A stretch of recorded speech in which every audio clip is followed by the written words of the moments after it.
आधी तुम्ही विचारणार आहे का? Okay, yes, ready.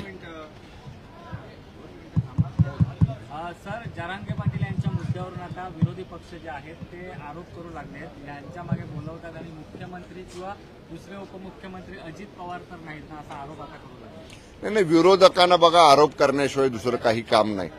थोडंसं विस्तृतपणानं जर बोलायचं झालं श्री मनोज जरांगे पाटलांच्या आंदोलनासंदर्भात, तर आपण माध्यमांनी सुद्धा आणि राज्यातल्या जनतेने सुद्धा याच्याकडे थोडं मागं वळून बघावं लागेल की सुरुवात कशी झाली. सुरुवात कशी झाली? मराठवाड्यामधल्या 9 जिल्ह्यांमध्ये ज्यांच्या पूर्वजांकडे कुणबी नोंदी होत्या त्यांच्या कुणबी नोंदी वारसांना मिळाव्यात, यापासून पहिली सुरुवात झाली. त्यावेळी जरांगे पाटील काय म्हटले की माझ्या आजोबांकडे, माझ्या पंजोबांकडे, माझ्या खापर पंजोबांकडे, माझ्या खापर पंजोबांकडे जर कुणबी नोंद असेल तर मला, माझ्या मुलाला, माझ्या नातवाला, माझ्या पंतवाला, सोप्या भाषेत सांगायचं झालं तर आम्हाला कुणबी प्रमाणपत्र द्या. सरकारनं त्याच्या बाबतीत निर्णय घेतला. परत ते काय म्हणाले, आता हे सगळ्या महाराष्ट्रात करा. पुन्हा मंत्रिमंडळामध्ये चर्चा झाली, त्याच्या बाबतीत सुद्धा सरकारनं ड्राईव्ह घेतला, सर्व यंत्रणांना कामाला लावलं. परत स्वतंत्र जेव्हा मराठा आरक्षण देण्याचा विषय आला तेव्हा स्वतंत्र आयोग नेमला, शिंदे समिती, जस्टिस शिंदे समिती. त्या जस्टिस शिंदे समितींचा अहवाल आला. 1 लाखापेक्षा जास्त कर्मचारी महाराष्ट्रभर त्या कामामध्ये आपण लावले, डाटा तयार केला आणि हा केवळ सॅम्पल सर्व्हे नव्हता, डिटेल सर्व्हे केला. आणि मराठा समाज हा कसा आर्थिक मागास आहे, म्हणजे हातगाडी ओढणारे, डबेवाले, पानटपरीवाले, छोटे दुकानदार, माथाडीचं काम करणारे, शेतमजुरी करणारे, ज्यांचं हातावर पोट आहे, हे सगळं डाटा त्याच्यामध्ये आणला आणि कॉन्क्रीट आरक्षण, कोर्टामध्ये टिकणारं आरक्षण आम्ही दिलं. एवढं सगळं केल्यानंतर जरांगे पाटलांची भूमिका रोज रोज बदलायला लागली. त्यांनी कधी शिंदे साहेबांवर आरोप केला, त्यांनी कधी फडणवीस साहेबांवर आरोप केला, त्यांनी कधी मध्ये समन्वयक म्हणून गेलेले किंवा समन्वयाची भूमिका जरांगे पाटलांच्यात आणि सरकारमध्ये चर्चा करायला गेलेल्या काही लोकांच्यावरती आरोप केला. याचा अर्थ जरांगे पाटील रोज रोज रोज आपली वेगवेगळी भूमिका मांडतात. सगळ्यात कहर झाला म्हणजे काल त्यांनी माननीय फडणवीस साहेबांच्या बाबतीत जे वक्तव्य केलं, अरेतुरीची भाषा केली, म्हणजे जे शब्द आपण उच्चारू सुद्धा शकत नाही असे असंसदीय शब्द काल त्यांनी सरकारचे मुख्यमंत्री, दोन्ही उपमुख्यमंत्र्यांच्या बद्दल, सरकारच्या मंत्र्यांच्या बद्दल वापरले. याच्या बाबतीतली सुद्धा मराठा समाजामध्ये तीव्र नाराजी आहे. म्हणजे जरांगे पाटलांना जेवढा मान मराठा समाज देत होता, त्यांच्या अशा पद्धतीनं वक्तव्य करण्यामुळं अनेक मराठा समाजातल्या तरुणांची, समाजातल्या लोकांची मनं दुखावलेली आहेत. काल ते स्वतः म्हटले, तुम्ही पाहिलं, मी आता सागर बंगल्यावर चाललो, आधी म्हणले पायी चाललो, पुन्हा गाडीत बसले, पुन्हा अमुक एक गावाजवळ जाऊन थांबले, पुन्हा त्या ग्रामस्थांनी आग्रह केल्यावर थोडंसं पाणी प्याले आणि पुन्हा मागे फिरले तिथनं आणि आपल्या मूळ गावी गेले. आज सकाळी काय म्हटले, काल जो काही डिफेन्स एक्स्पो पुण्यामध्ये होता तिथल्या शस्त्र प्रदर्शनाला जी फडणवीस साहेबांनी भेट दिली, त्या भेटी दरम्यानचा एक फोटो फडणवीस साहेबांनी त्यांच्या सोशल मीडियावर टाकला. तर आज सकाळी म्हटले मला गोळी मारायसाठीच तो फोटो फडणवीस साहेबांनी टाकला. म्हणजे एका बाजूला तुम्ही स्वतः म्हणायचं की मी सागर बंगल्यावर येतो आणि दुसऱ्या बाजूला म्हणायची की मला सागर बंगल्यावर गोळी मारायला फडणवीस साहेबांनी बोलवलं. त्यामुळं ते आता संदर्भहीन अशा पद्धतीचं बोलायला लागलेत. त्यांच्या बोलण्यातनं आता राजकीय वास यायला लागलेला आहे. त्यांना कुणीतरी पाठीमागनं सांगतंय आणि ते बोलतायत. आता हे मी म्हणत नाही, जरांगे पाटलांच्या बरोबर पहिल्या दिवशीपासून आंदोलनात असणारे अनेक लोक पुढे आले. मग ते म्हणतात त्याला काही किंमत नाही, ह्याला काही किंमत नाही, तो कशासाठी बोलतोय, त्यानं 50 लाख घेतले, ह्यानं 20 लाख घेतले. म्हणजे तुमच्याबरोबर होते तेव्हा चांगले, तेव्हा आंदोलक, आणि तुमचं सत्य त्यांनी बाहेर काढलं की तुम्ही त्यांना नावं ठेवताय, हे बरोबर नाही. त्यांनी अजून सुद्धा माझं म्हणणं आहे, जरांगे पाटलांनी संयम पाळला पाहिजे. माझा तर एक मित्रत्वाचा त्यांना सल्ला राहील की त्यांनी थोडीशी आता विश्रांती घेतली पाहिजे. सततच्या आंदोलनामुळं, उपोषणामुळं त्यांना प्रकृतीला थोडासा आराम मिळला पाहिजे. म्हणून त्यांनी शांत डोक्यानं, शांत पद्धतीनं त्यांनी विश्रांती घ्यावी. आणि सरकार केव्हाही चर्चेला कुणाबरोबरही चर्चा करायला सरकार तयार आहे. त्यामुळे त्यांचं काय म्हणणं असेल, सगळे सोयऱ्यांबाबतीत असेल, आरक्षणाबाबतीत असेल, इतर कुठला असेल, यावं, सरकारशी चर्चा करावी. सरकारची चर्चेची दारं खुली आहेत. फडणवीस एका विशिष्ट समाजाच्या टार्गेट केलं जात आहे अशी सुद्धा एक टीका होते, याकडे कसं पाहता? नाही ते बघा, सरकारचे फडणवीस साहेब हे उपमुख्यमंत्री आहेत आणि आमचे नेते आहेत. आमच्या महायुती सरकारचे ते नेते आहेत.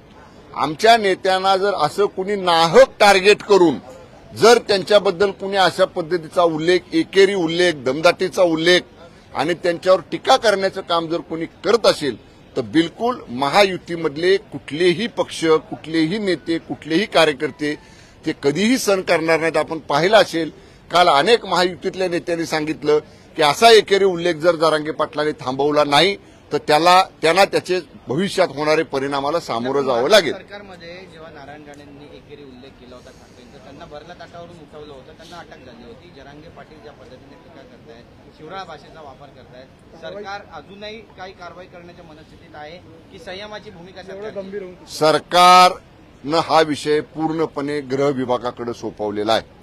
राज्याच्या माननीय मुख्यमंत्र्यांनी, माननीय उपमुख्यमंत्र्यांनी गृह विभागाला एवढंच सांगितलेलं आहे की अशा भडक वक्तव्यामुळं, अशा पद्धतीचं वक्तव्य केल्यामुळं जर लॉ अँड ऑर्डर राज्यात निर्माण होत असेल, संविधानिक पदावर, उपमुख्यमंत्री पदासारख्या, गृहमंत्री पदासारख्या संविधानिक पदावर बसलेल्या नेत्याचा अशा पद्धतीचं वक्तव्य करून अवमान केला जात असेल तर कायद्याचं काम करेल, पोलिसांचं काम करतील.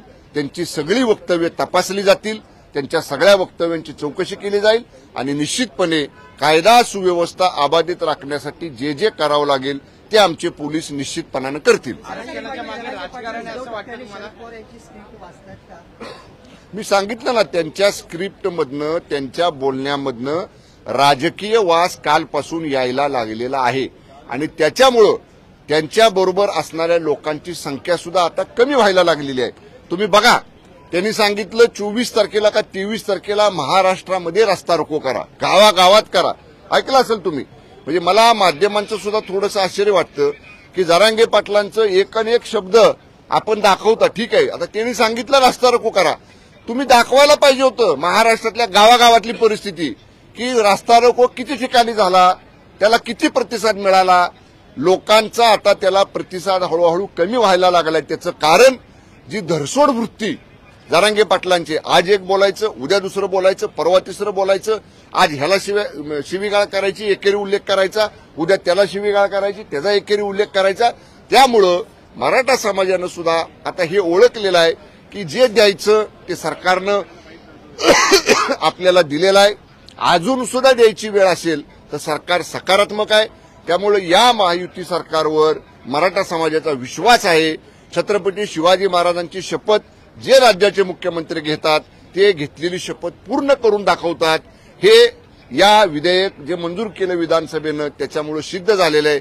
आरक्षण मराठा समाजाला मिळालेलं आहे. तरुणांचा नोकऱ्यांचा, तरुणांचा शैक्षणिक प्रवेशाचा प्रश्न 100% सुटलेला आहे.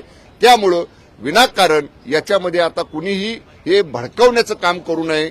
लोकांनी हे स्वीकारलेलं असल्यामुळं शांतता, संयम राज्यात सगळ्यांनी पाळावा. चलो, ओके, मराठी संपवा एकदा. आता उमेदवार मिळण्याचा झालाय. शिरूरमध्ये अजित पवार गटांना आयात उमेदवार आणण्याची अशी वेळ आहे, तशी एक बातमी. कोण म्हटलं? बातम्यांवर बोलायचं नसतं हो साहेब. ऐका तुम्ही, महायुतीचे उमेदवार अजून ठरलेले नाहीत. कुठली जागा कोण लढणार हे सुद्धा ठरलेलं नाही. आमच्यामध्ये शिवसेना, भारतीय जनता पक्ष, राष्ट्रवादी काँग्रेस पक्ष, मित्र पक्ष, आमच्यामध्ये एक समन्वय समिती आहे. नेत्यांच्या समोर जायच्या अगोदर समन्वय समिती अगोदर चर्चा करते. समन्वय समिती पर्याय 1, पर्याय 2, पर्याय 3, पर्याय 4, पर्याय 5 असे 1 ते 5 पर्याय जागा निहाय ठेवते आणि ते केलेलं काम मग आमचे नेत्यांच्या समोर ठेवलं जातं.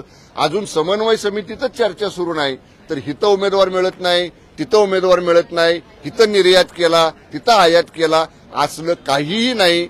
महायुती 48 जागा लढणार आणि त्यातल्या 45 जागा माननीय मोदी साहेबांना पंतप्रधान करायसाठी निवडून आणणार. हे आजच्या तारखेला, आजच्या वेळेला आपण सगळ्यांनी नोंद करून ठेवा ही विनंती. चलो, जालना में काफी टेंशन, सेक्शन 144 लागू किया गया है, बस जलाई गई है. मनोज जरांगे पाटिल अब कह रहे हैं वापस जाएंगे, लेकिन उसके बाद आंदोलन की जो दिशा है वो तय करेंगे. क्यों लॉ एंड ऑर्डर खराब होता जा रहा है? जो लॉ एंड ऑर्डर खराब करने की कोशिश कर रहे हैं उनके लिए बेल झाली का बघा, उनके लिए गवर्नमेंट और पुलिस लॉ की तरफ, जो भी लॉ अभी है, जो भी कायदा है, जो भी पुलिस के नियम है, उसी तरफ वो कार्रवाई की जाएगी। किसी को भी लॉ एंड ऑर्डर खराब करने की अनुमति नहीं है। जो भी ऐसे भड़काऊ वक्तव्य करके, पथरावबाजी करके, गवर्नमेंट प्रॉपर्टी को जला के या गवर्नमेंट की बस को जला के ऐसा कोई लॉ हाथ में लेने की कोशिश करता है तो उनके ऊपर कड़क कार्रवाई करने के निर्देश राज्य सरकार ने हर पुलिस प्रशासन को दिया है। बरं सर, आज राज्यातील सर्व बाजार समित्या- एक मिनिट महत्वाचं हाँ, ओके डीसीएम और सीएम को लेकर आप शब्दों का इस्तेमाल कर रहे हैं, ऐसे कैसे? देखिए ये बिल्कुल उचित नहीं है। हम लोग मांग करने वाले, जो हम लोग मंत्री है वो सीएम और डीसीएम साहब के तरफ से मांग करने वाले हैं कि उनके पूरे वक्तव्य का video footage, audio footage check किया जाए। इसके ऊपर एलएनजेडी का ओपिनियन लिया जाए और पुलिस को ये वक्तव्य के लिए उनके ऊपर कड़क कार्रवाई करने के लिए आदेश दे दी जाए। ऐसी मांग हम मंत्री लोग सीएम डीसीएम साहब के साथ मिलकर करने वाले हैं। पेज कहाँ पे फंसा हुआ है? एक तरफ आपने 10% आरक्षण दे दिया, दूसरी ओर कुंभी सर्टिफिकेट की बात कर रहे हैं, बातचीत आपकी वो तो चालू है। फिर आखिर आंदोलन और यही समझ में नहीं आ रहा है। मैंने अभी समझाया मराठी में। पहले उन्होंने कहा कुणबी प्रमाण पत्र दे दो 9 जिले में, वो काम चालू हो गया। फिर से कहा 9 जिले में नहीं, पूरे महाराष्ट्र में करो, वो भी काम चालू हो गया। कुणबी प्रमाण पत्र सर्टिफाई करके उनको देने का काम अभी भी चालू है। फिर से अलग 10% का रिजर्वेशन मराठा समाज को एजुकेशन के लिए और सर्विस में दिया गया। इतना अच्छा डिसीजन होने के बाद भी कोई न कोई इश्यू निकाल के जारंगे पाटिल ये बताना चाहते हैं कि जैसा मैं कहता हूं वैसा सरकार करती है। मैं किसी को भी कुछ भी करने के लिए करवा सकता हूं, किसी से भी, ऐसा उनका कहना है। इसीलिए गवर्नमेंट जो भी लॉ में प्रोविजंस है, जो भी कायदा में प्रोविजंस है, उसकी तरफ से मराठा समाज को पूरा न्याय दे रही है। किसी और समाज को, किसी और जाति धर्म को उनका निकाल के नहीं दे रही है, अलग से दे रही है। और इसके लिए ये आरक्षण कोर्ट में टिक जाए, इसलिए पूरी तैयारी स्टेट गवर्नमेंट ने की है। हमारा पूरा भरोसा है और ऑनरेबल सीएम साहब ने भी कहा है कि यह आरक्षण किसी भी हालत में कोर्ट में टिक जाएगा। धन्यवाद। अभी हाउस में जाना है।